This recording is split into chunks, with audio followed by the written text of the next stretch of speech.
Asahi is a disciple of Zenos and the brother of Yotsuyu. We had to make a deal with the devil to bring the Doman conscripts back home. Even if it was a risk, Hien was willing to take it. He will continue to play this game. For now. We have received a letter from Lord Hien. They have worked hard to uphold their end of the peace treaty. As we speak, a vessel is bound for Yangsha, which contains all of the Doman conscripts. He requests that we be present during this moment. We make our way to the Doman Enclave and meet with Lord Hien. A crucial piece of information was left out of the letter. Gosetsu's condition is worsening, so much so that he collapsed. Yotsuyu has barely left his side since it happened. Though Gosetsu didn't want us to know, maybe some visitors could do him a world of good. We move to the room where Gosetsu is being held. Yotsuyu is trying to feed him gruel, but he won't let her. He is also tired of eating the same gruel every day and would prefer a persimmon from Namai. He enjoyed those in his youth. He has been confined to his bed, though he says with a little rest he will be back to his former self. How true that is, we cannot determine. Yotsuyu is washing his back as she wonders how he got those scars. We all know who caused it. Upon seeing those scars, it triggers a memory of hers. I think she now knows who caused it as well. It is really quite astonishing. Gosetsu and Yotsuyu are really acting like grandfather and granddaughter. It is good to see them both in high spirits. He has a strong will, but his body can no longer withstand the pressure he puts on it. He may rise to his feet once more, but he will no longer be the warrior he once was. Seeing Yotsuyu has led us to believe that her mind is truly gone. Even Yugiri believes it is true. Therefore, seeing as the appointed hour for the prisoner exchange is approaching ever so quickly, she will no longer be known as Yotsuyu, but instead Tsuyu. She will be allowed to live out the rest of her life here in Doma. But before that can happen, she must be presented to Asahi one last time, to prove that her memory is gone.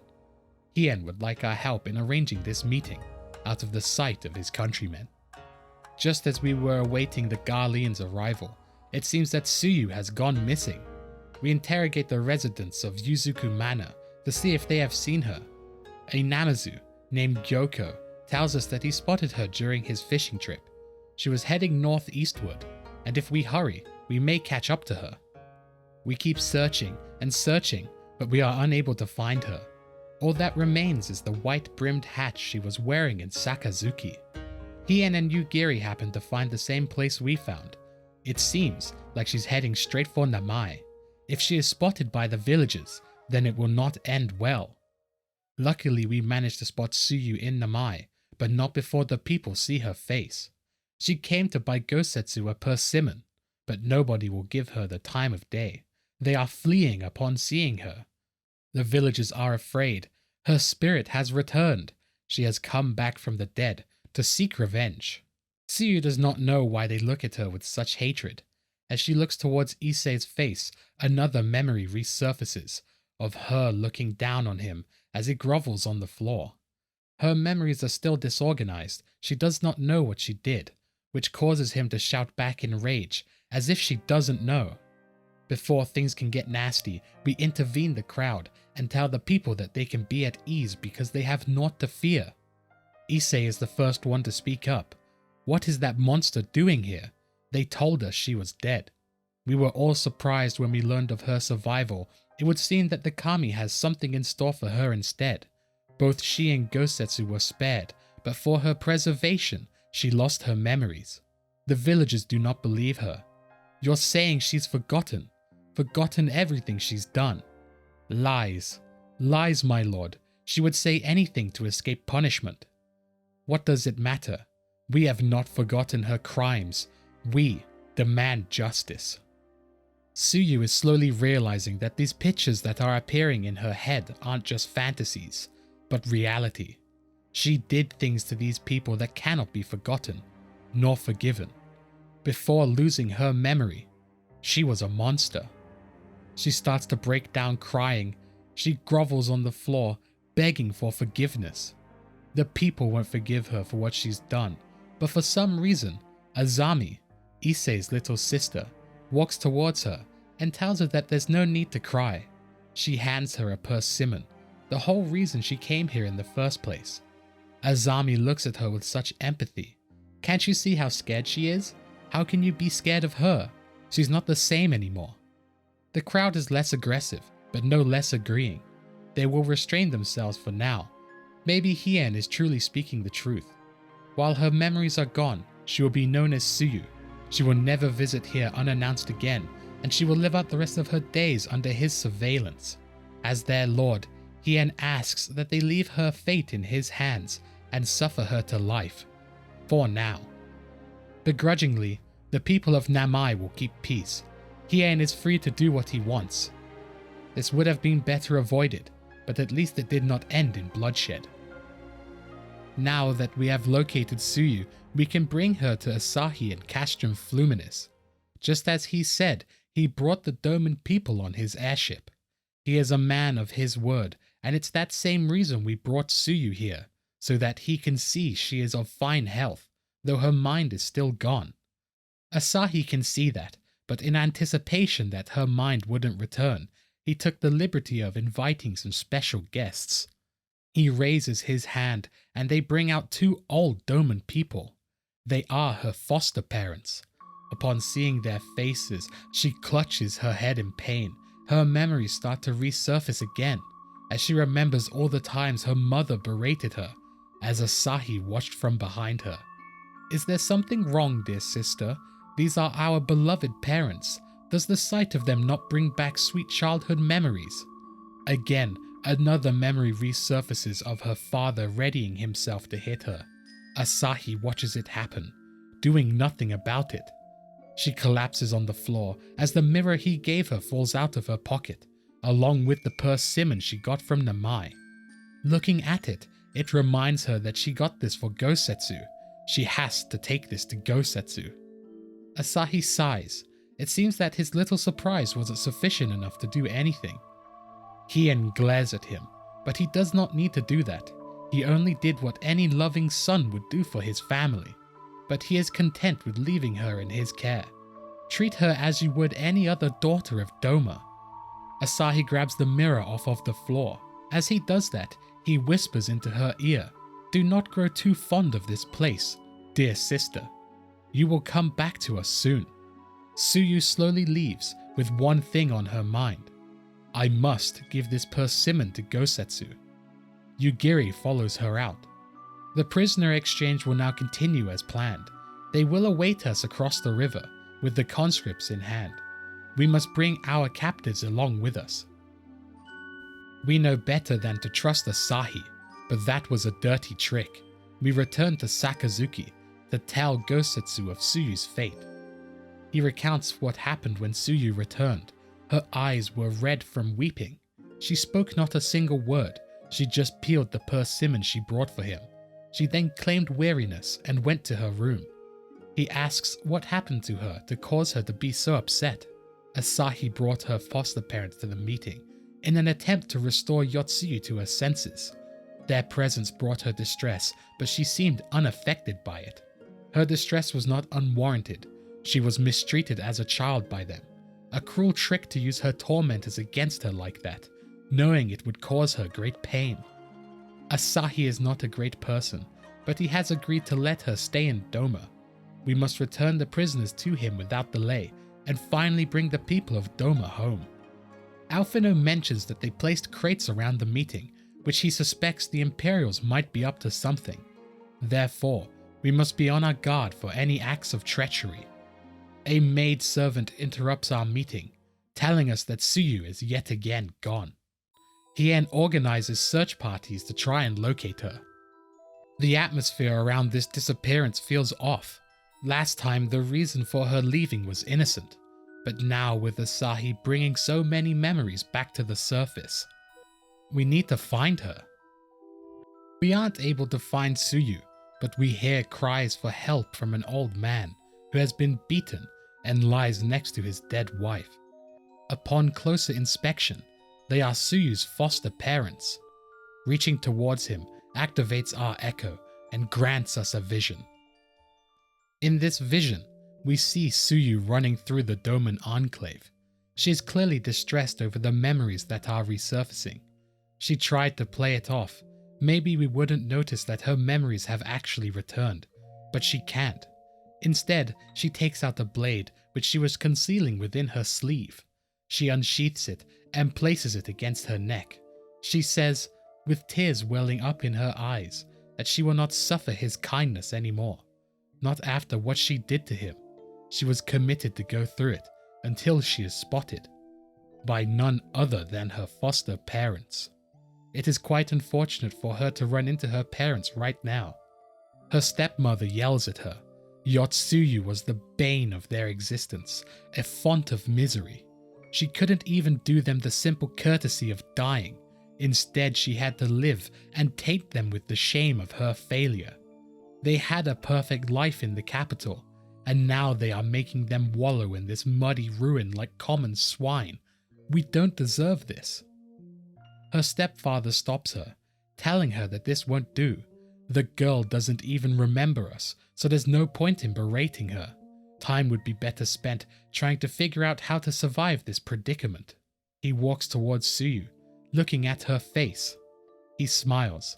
At least she's kept her good looks. She'll fetch a handsome price with the right buyer. Maybe even enough to get them to Kugane so they can start a new business.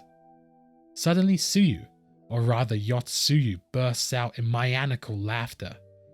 My beloved parents. Right after waking up from her gentle slumber, the world returns with all of its cruelty. This is how it always was. This is how it was meant to be. They are both afraid of her and start to back off. If she cannot escape her nature, then she will embrace it. She slowly walks towards both of them, blade still in her hand. Her soul is rotten to the core. Was it not them who made her into this monster? Was it not them who taught her the truth of this world? She only knows the taste of pain and humiliation, but now she will savor her vengeance against Doman, against everyone. And it begins with you. She rushes towards her father and places the blade into his abdomen. Blood splashes onto her face as her father is left on the floor to die. Her mother runs away in fear, but Yotsuyu is faster.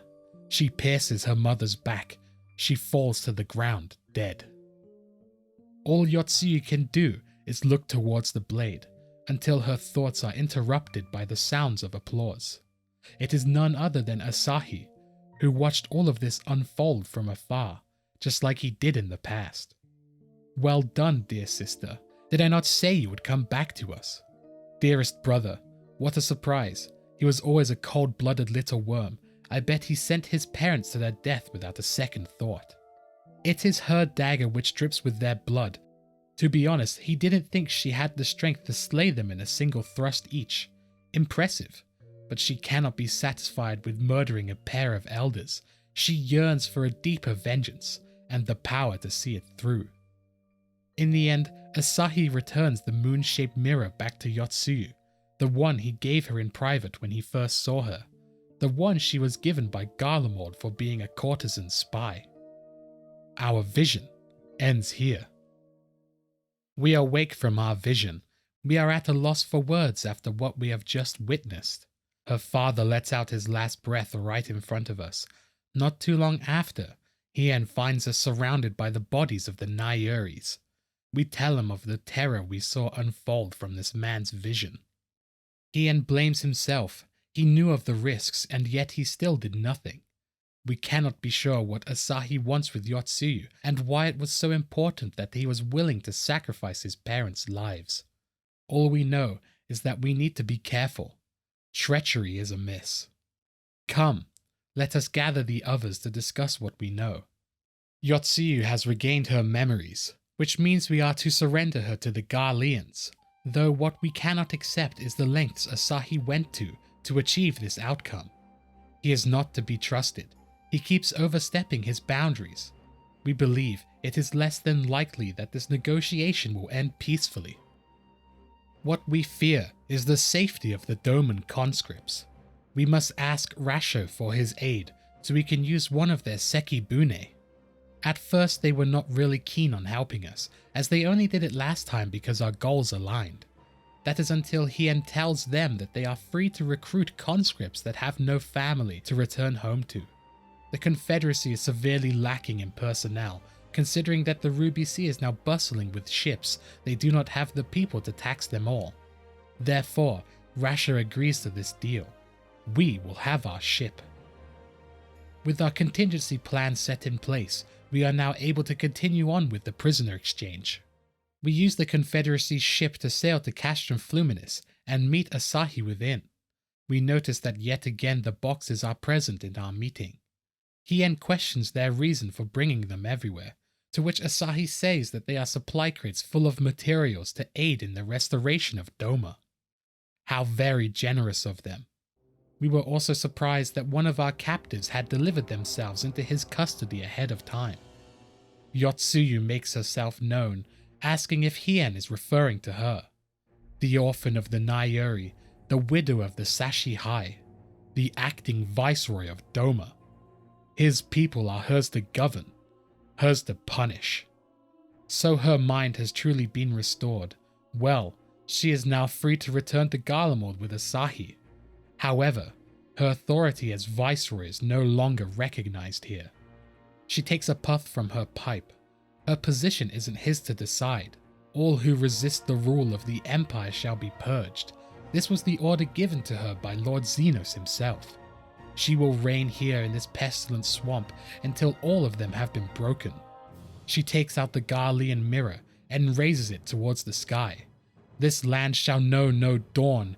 I will spew forth darkness and drown all in eternal night. And high above you I shall shine uncaring, cold, and distant as the moon. The crates that were filled with materials were actually filled with aether crystals. They begin shimmering towards Yotsuyu and surround her body. This is a summoning. She slowly floats in the air and her mirror begins glowing white, but then it is swallowed by pitch black. To replicate her mirror, the moon in the sky is also swallowed by darkness, turning it into a solar eclipse. Yotsuyu has used her body as a catalyst and has summoned a primal.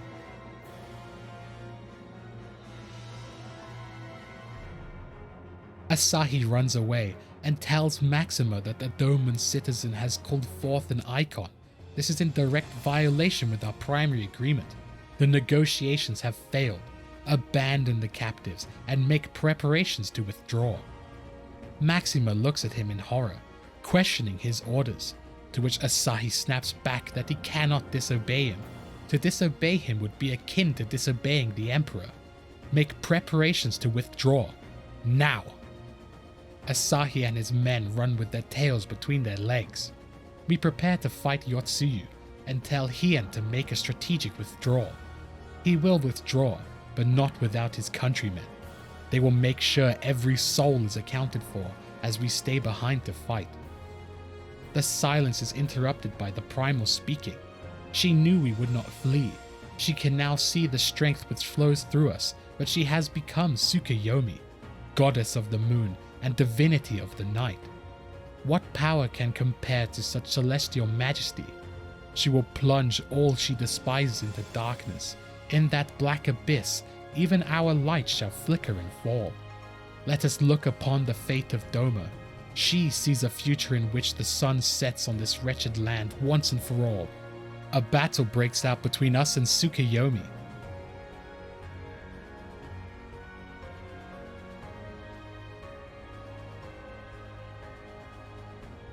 Midway through the battle, she starts to lose power, questioning why it fades so quickly, until she realizes the primal feeds off of her suffering. She asks the spirits of the dead to strike at her vulnerable body, cause her to fill her soul with the blackest malice. First her father and mother appear, berating her with words, attacking her physically. Then men from Doma and Garlemald call her names, such as the widow of the Sashi High and the witch of Doma. Next the spectre of Asahi appears, telling her to fight like her life depended on it. You wouldn't want to disappoint him. And the final spectre to appear is Zenos. He knocks us back, making us unable to defend her. He readies his blade to deliver a strike that will surely finish her off. In this vast world of darkness, a glimmer of light appears, a spectre of Gosetsu. He interrupts Zenos' strike and clashes with his next attack. Once the spectre of Zenos is defeated, Gosetsu tells her that she must survive. The kami has spared us, and we cannot repay that boon in death. Tsuyu must survive. Perhaps she should, but it is too late. There can be no redemption for her. A night bloom shall flower here upon the site of her demise. We can see spider lilies, which are flowers associated with death, bad luck, disaster, the afterlife, and hell. Sounds a lot like Yotsuyu's life. We continue the battle and defeat the primal known as Tsukuyomi.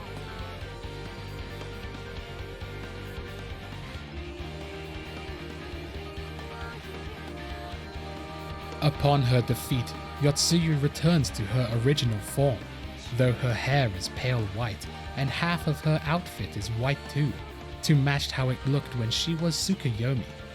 She collapses to the floor, but she is still conscious and alive. We slowly approach her, but our advance is interrupted by gunfire. It was aimed at the weakened Yotsuyu. She was shot in the rib by none other than Asahi. He fires a second shot. He tells us that we need to learn how to finish the job. Even the weakest icons is a threat that must be put down. He walks up to his sister. He looks back towards us.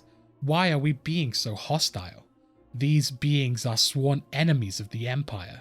He only did his duty as an Imperial officer. Will we surrender to our anger, slay an anointed emissary to avenge a fallen foe? You cannot. To do so would burn the bridges we have labored so hard to build. Oh wait, those bridges have already been burned.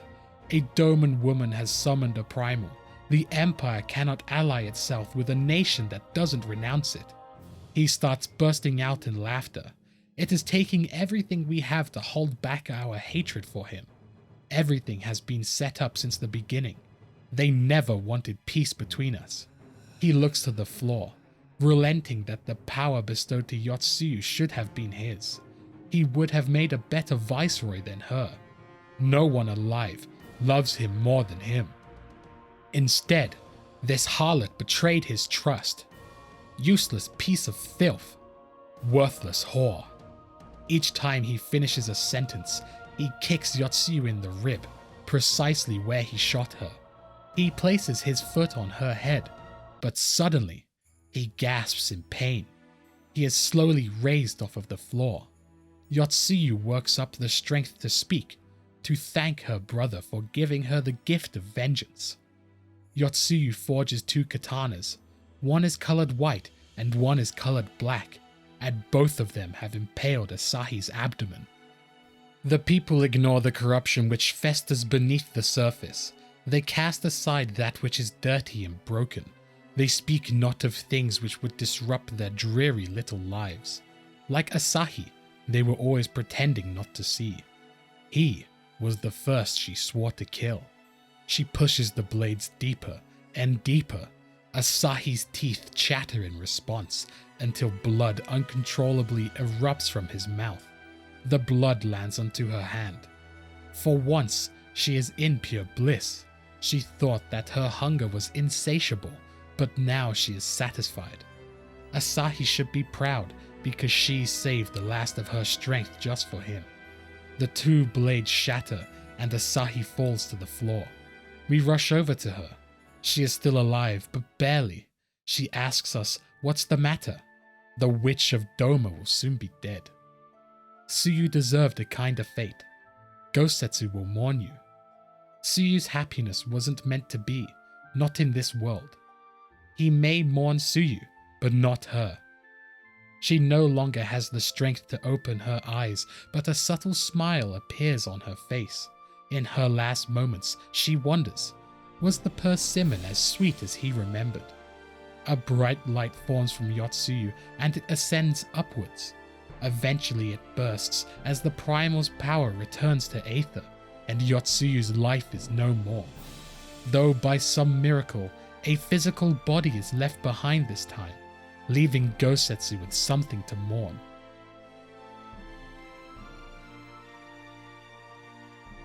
The touching scene is interrupted by Asahi, who is still alive. He reaches towards us and triggers our echo, granting us a vision. This vision seems to be quite recent, as we can see an Asahi who looks the same as he does now. He enters a room to meet with Lord Zenos. It seems that Zenos was the one who thought of the whole plan. He gave him the authority of the Emperor and made him go back to Doma in pursuit of peace. He made him play along until he was able to find the acting viceroy. Once she had been found, Asahi will initiate a ritual to call forth an icon, which Zenos knows how to do. Yotsuyu is a child of Doma. She was raised to believe in the kami. If she wished it, she could become a vessel for one of the Kojin's gods. He will act as if the power of the icon were a gift, but it will consume her essence, leaving only a husk behind. Asahi has been waiting for a moment to repay the debt he owes to Zenos for saving his life. He swears upon his honor that he will devote himself to his service. Everything he commands shall be done, no matter the cost. But there is one thing he doesn't understand.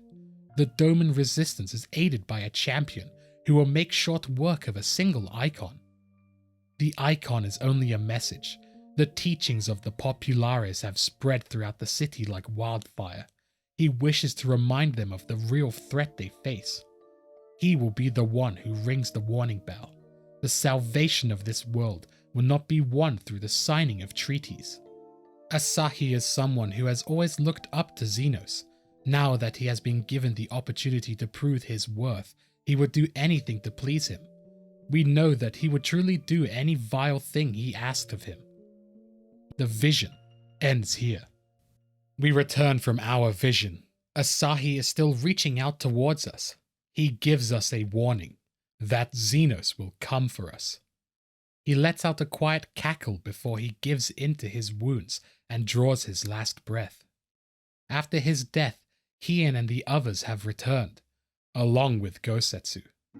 The first thing he notices is Yotsuyu's body. He slowly walks towards her.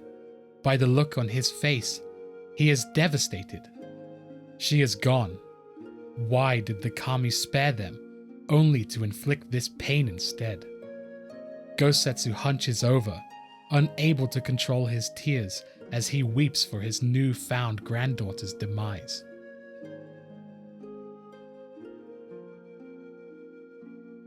We have had too many deaths today, but it may have been worse without our intervention.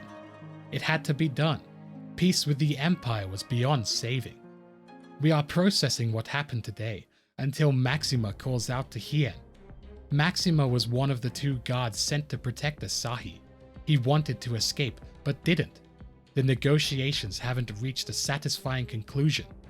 Asahi said that the summoning meant that the mission was over, but it seemed like something else was going on. Yes, something else was going on in the background. We had a vision, and it showed that Zenos himself gave this mission to him. But it is truly puzzling. Zenos died in the Battle of Alamigo. We all saw his body with our own eyes. His death was confirmed, and they even buried him. These matters are on the public record. How does he live now? Maxima tells us that Zenos is alive. He gave them an audience just before they departed. He was wounded, but is currently recovering. But he doesn't think that we are lying. How could an imposter infiltrate the innermost circle of the Imperial Court? The very idea is inconceivable, but maybe it is worth an investigation. The movement of the Populares cannot have a pretender undermining their efforts. In fact, we could bolster their efforts. We can still do the prisoner exchange. We have already taken back the Doman conscripts and are ready to release theirs if they still intend to collect them. As the second in command, he confirms that he is happy to proceed according to the original agreement. Then let us do it. It would be a shame to abandon such a promising beginning, though the pilots will have to be careful. There may be treachery awaiting him back there. Before he leaves, Alphinuad wants to join him on his way to the capital. No, he has not gone mad. If Zenos is aware of how to summon a primal, then it can only mean that an Ashian is somewhere hiding in the shadows. He will share what knowledge he has of this foe with their newfound friends. He is also aware of the dangers that is presented, but he has seen the Warrior of Light risk his life on countless occasions. But in the meeting rooms or the audience chamber, that is his battlefield. He can strike bargains, forge ties, and change minds. Where is a better place to do this than in the home of your enemy? We tell Alphinuad that we believe in his chosen path. Hien allows him to go as an emissary of Doman. This should grant him some protection whilst he is in the capital. Alphinuad says farewell to us and leaves with Maxima for the capital of Garlemald. With the Doman conscripts secured, we return to the Doman Enclave so we are able to witness the reunion between loved ones. A group of Doman civilians are waiting nearby. The conscripts slowly approach them. Once they notice one another, they start running towards brothers, sisters, fathers, mothers, and loved ones. Anyone who has been missing for over a decade. They will be able to hear their voice, touch their skin, embrace them for the first time in a long time. Lots of tears of joy will be shed today. A truly unforgettable moment. Once they have welcomed back one another, the conscripts and the civilians gather. They bow towards us to show their gratitude for what we have done. We reciprocate their feelings by bowing back to them. Then the people leave hand in hand, back to their homes.